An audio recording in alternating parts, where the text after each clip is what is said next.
कुर्बानी कुर्बानी कुर्बानी, अल्लाह को प्यारी है कुर्बानी। नमस्कार, आप देख रहे हैं देश रोजाना। मैं हूं स्मिता सिंह और शुरुआत की 2 लाइनों ने आपको समझा दिया होगा कि आज का मुद्दा क्या है। तो मुद्दा है कुर्बानी, जिसे लेकर कहा जाता है कि कुर्बानी इस्लाम में दी जाती है। कब? बकरीद पर। तो आज बात करेंगे ईद की, मीठी ईद नहीं बकरीद की, और साथ ही ये भी समझेंगे कि ये कुर्बानी वाला जो किस्सा कहानी सिर्फ इस्लाम में कहा जाता है, ये हिंदू धर्म में भी है या नहीं। बेशक है, तभी तो आज के वीडियो में हमने ये तमाम बातें की हैं और विस्तार से आपको ये समझाने की कोशिश हम करेंगे कि कुर्बानी हिंदू धर्म में भी है और इस्लाम में भी। तो चलिए विस्तार से बात करते हैं कुर्बानी को लेकर और बताते हैं आपको कि कैसे शुरू हुई ये प्रथा, इसकी और क्या क्या कहानियां हैं इससे मिलती जुलती जो हिंदू धर्म ग्रंथों में भी हैं, कौन कौन सी कहानियां हैं वो भी आपको बताएंगे। वीडियो पसंद आए तो लाइक और शेयर करना बिल्कुल मत भूलिए। चैनल पर नए हैं तो तुरंत सब्सक्राइब करिए। और चलिए बात करते हैं कुर्बानी की, उससे जुड़े त्योहार बकरीद की, फिर आगे बढ़ेंगे तो इससे मिलती जुलती हिंदू धर्म ग्रंथों की कहानी भी आपको बताएंगे। पहले बात बकरीद की करते हैं। इस्लाम मजहब में एक साल में 2 ईद मनाई जाती हैं, एक मीठी ईद कही जाती है और दूसरी ईद को कहते हैं बकरीद। मुस्लिम धर्म में दोनों ईद बड़े त्योहार के रूप में मनाई जाती हैं। मीठी ईद को पूरे 1 महीने के रमज़ान यानी रोजे रखने के बाद मनाया जाता है। मीठी ईद जैसा कि नाम से ही जाहिर है, ये समाज में मिठास घोलने का संदेश देती है। मीठी ईद सेवैयाँ आप लोग खाते हैं। और बकरीद कर्तव्यों और कुर्बानी की एक दास्तान बताती है।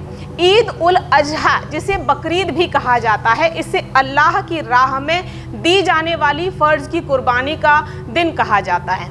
कुछ घरों में बकरी के एक बच्चे को परिवार की देखरेख में पाला जाता है और जब वो बड़ा हो जाता है तो बकरीद के दिन अल्लाह के लिए उसे कुर्बान या बलिदान कर दिया जाता है।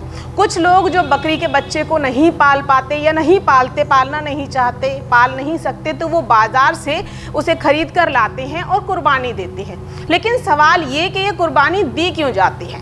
तो इस्लाम धर्म के मुताबिक ज़मीन पर 1,24,000 अल्लाह के दूत यानी कि पैगंबर आए थे, जो धरती पर खुदा के संदेश वाहक माने गए। इन्हीं में से एक थे पैगंबर हजरत इब्राहिम, जो कि नबी कहलाते हैं। ऐसा माना जाता है कि खुदा एक बार उनके ख्वाब यानी सपने में आए उनका इम्तिहान लेने के लिए। उनसे कहा कि तुम अपनी सबसे प्यारी चीज़ को अल्लाह के लिए कुर्बान कर दो। हजरत इब्राहिम के वहाँ उनकी 80 साल की उम्र में बच्चा पैदा हुआ था। वो बच्चा उन्हें बहुत अजीज था, बहुत प्यारा था। अल्लाह ने उन्हें सपने में अपनी सबसे प्यारी चीज़ की कुर्बानी देने को कहा था। तो हजरत ने अपने बेटे से पूछा कि अल्लाह ने मुझसे मेरी सबसे प्यारी चीज़ की कुर्बानी मांगी है और मेरे लिए तो तुम ही सबसे प्यारे हो, तो ऐसे में मैं क्या करूं? तब उनके बेटे इस्माइल ने उनसे कहा कि आप अल्लाह के हुक्म को मानें और अपने फ़र्ज़ को निभाएं। फिर हज़रत ने एक रस्सी ली, छुरी ली और एक पट्टी ली और इस्माइल को साथ लेकर कुर्बानी के लिए तैयार हो गए। जैसे ही हज़रत ने छुरी को अपने बेटे की गर्दन पर रखा, वैसे ही इस्माइल की जगह पर एक डूंबा यानी कि बकरे का छोटा सा बच्चा वहां आ गया और वो कट गया। हजरत का बेटा बच गया। ऐसा कहा जाता है कि ये सब कुछ अल्लाह ने उनकी परीक्षा लेने के लिए किया था और तभी से कुर्बानी की ये प्रथा या फिर रिवाज जो है वो चल पड़ा है। बकरीद को लेकर ऐसा चलन या कहें रिवाज है कि इस कुर्बानी के गोश्त को 3 हिस्सों में बांटा जाता है। एक हिस्सा व्यक्ति खुद के लिए रखता है, अपने परिवार के लिए रखता है, एक हिस्सा अपने रिश्तेदारों में, सगे संबंधियों में बांटा जाता है और तीसरा हिस्सा गरीबों को दे दिया जाता है। वैसे जहाँ तक इब्राहिम और इस्माइल की बात है, इस कथा का ताल्लुक है, तो ठीक ऐसी ही मिलती जुलती कथाएं जो हैं वो परीक्षा को लेकर हिंदू धर्म ग्रंथों में भी देखी सुनी कही जाती हैं। जैसे मोरध्वज की कथा आपने शायद सुनी होगी। ये कथा महाभारत काल की है। कहते हैं कि महाभारत युद्ध के बाद अर्जुन इस बात को लेकर काफ़ी अहंकार महसूस करने लगे, गुरूर महसूस करने लगे कि वही कृष्ण के सबसे परम भक्त हैं और इस बात की चर्चा वो खुद श्री कृष्ण से कर बैठे। तब श्री कृष्ण ने उनसे कहा कि मेरा सबसे बड़ा भक्त मोरध्वज है। बस फिर क्या था, श्री कृष्ण और अर्जुन वेश बदलकर पहुंच गए मोरध्वज के पास। ब्राह्मण के वेश में श्री कृष्ण ने मोरध्वज से कहा कि महाराज, मेरा शेर बहुत भूखा है, वो नरभक्षी है तो नर मांस खाता है। मोरध्वज ने कहा कि मैं आपके शेर का भोजन करने के लिए प्रस्तुत हूँ। इस पर ब्राह्मण ने कहा कि नहीं, आपके पुत्र ताम्रध्वज का मांस उसको खाना है, उसी को वो खाना चाहता है। लेकिन शर्त ये है कि आप पति पत्नी दोनों मिलकर अपने बेटे का मांस काटेंगे और मेरे शेर को खिलाएंगे। आप दोनों की आंख से उस वक्त एक बूंद भी आंसू की नहीं गिरनी चाहिए, तो ही मेरा जो वो शेर है वो इस मांस को खाएगा, वरना इनकार कर देगा। मोरध्वज ने ये बात अपनी पत्नी को बताई तो कलेजे पर पत्थर रखकर वो माँ भी ऐसा करने के लिए तैयार हो गई। उस वक्त उनका मन भीतर से बहुत आहत था, पीड़ा में डूबा हुआ था, लेकिन होठों पर क्षीण मुस्कान थी। कौन माँ ऐसी होगी जो अपने बच्चे का सिर काटते समय दुखी नहीं होगी, आंखों में आंसू नहीं आएंगे। लेकिन मोरध्वज दंपत्ति ने वचन को पूरा किया। दोनों ने अपने बेटे ताम्रध्वज का सिर काट कर शेर के आगे रखा।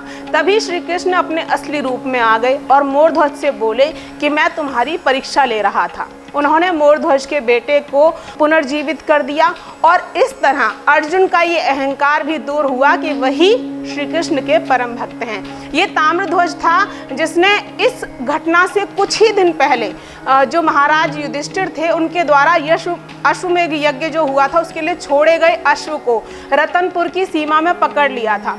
अर्जुन के लाख समझाने पर भी उस बालक ताम्रध्वज ने वो घोड़ा जो यज्ञ का था उसे छोड़ा नहीं था। काफ़ी समझाने के बाद भी जब ताम्रध्वज झुकने के लिए तैयार नहीं हुआ था तो उस समय के सर्वश्रेष्ठ धनुर्धर कहे जाने वाले अर्जुन और ताम्रध्वज में भयंकर युद्ध हुआ था और आखिरकार ताम्रध्वज अर्जुन को मूर्छित करके अश्वमेध यज्ञ के घोड़े को लेकर दरबार में आया था, जिसकी काफ़ी प्रशंसा हुई थी। ये तो हुई मोरध्वज की कथा। इसके अलावा आप सबने राजा शिवी की कथा भी पढ़ी होगी, सुनी होगी, जिन्होंने शरणागत की रक्षा के लिए अपना अंग अंग काट कर एक बाज को समर्पित कर दिया था। ये कथा भी कुछ इस तरह से है। शीनेर के पुत्र राजा शिवी बड़े दयालु थे। अपनी प्रजा का अच्छी तरह से पालन पोषण और शरणागत की रक्षा के लिए वो प्रसिद्ध थे, इसी के लिए जाने जाते थे। एक बार वो एक महान यज्ञ कर रहे थे, तभी अग्निदेव ने बाज और इंद्र ने कबूतर का रूप धारण किया और जा पहुंचे राजा शिवी के पास। बाज से भयभूत कबूतर राजा के पास आकर बोला, महाराज मेरी रक्षा कीजिए, मैं अपने प्राणों के भय से बाज से बचकर आपकी शरण में आया हूँ, शरणागत की रक्षा करें। तभी बाज ने आकर कहा कि मेरा शिकार आपके पास आ गया है, आप उसे दे दीजिए ताकि मैं अपना भोजन कर सकूं। मैंने अगर इसी समय भोजन नहीं किया तो मेरे प्राण चले जाएंगे और मैं मर जाऊंगा, तो मेरे बच्चे भी मर जाएंगे। इस तरह से एक पक्षी के बदले कितनी जानें चली जाएंगी। राजा शिवी ने कहा कि ये कबूतर अपने प्राणों की रक्षा के लिए मेरे पास आया है, मेरी शरण में आया है, इसे मैं नहीं दे सकता। तुम ये बताओ कि तुम्हारे प्राण कैसे बच सकते हैं, भूख कैसे शांत हो सकती है। इस पर बाज ने उत्तर दिया कि अगर कबूतर के बराबर मांस, उसके वजन के बराबर मांस आप मुझे दे दें तो मैं उसे खाकर यहाँ से चला जाऊंगा। राजा ने इसे स्वीकार कर लिया और तुरंत तराजू मंगवाया गया। एक पलड़े पर कबूतर को रखा गया और दूसरे पलड़े पर राजा शिवी अपना मांस काट काट कर रखने लगे। जैसे जैसे मांस काट कर तराजू में वो रखते जाते, कबूतर वाला पलड़ा जो था वो और भारी होता जाता और अंत में राजा शिवी को ये करना पड़ा कि वो खुद उस पलड़े में जाकर बैठ गए। राजा के ऐसा करते ही कबूतर और बाज अंतर्ध्यान हो गए और उनकी जगह पर इंद्र और अग्निदेव वहां प्रकट हुए। उन्होंने राजा के शरणागत वत्सल्य की बहुत प्रशंसा की, तारीफ की और प्रसन्न होकर राजा शिवी को कई तरह के वरदान भी दिए। तो ये थी जानकारी कुर्बानी और बलि प्रथा या परंपरा रिवाज को लेकर। उम्मीद है वीडियो के माध्यम से आपको जो समझाने की कोशिश मैंने की है आप उस भाव तक जरूर पहुंचे होंगे। फिलहाल आज के लिए इतना ही, फिर मिलूंगी आपसे ऐसी ही किसी दिलचस्प जानकारी के साथ। चैनल सब्सक्राइब नहीं किया है तो सब्सक्राइब करिए, वीडियोस को लाइक और शेयर करते रहिए, देते रहिए अपना प्यार। नमस्कार।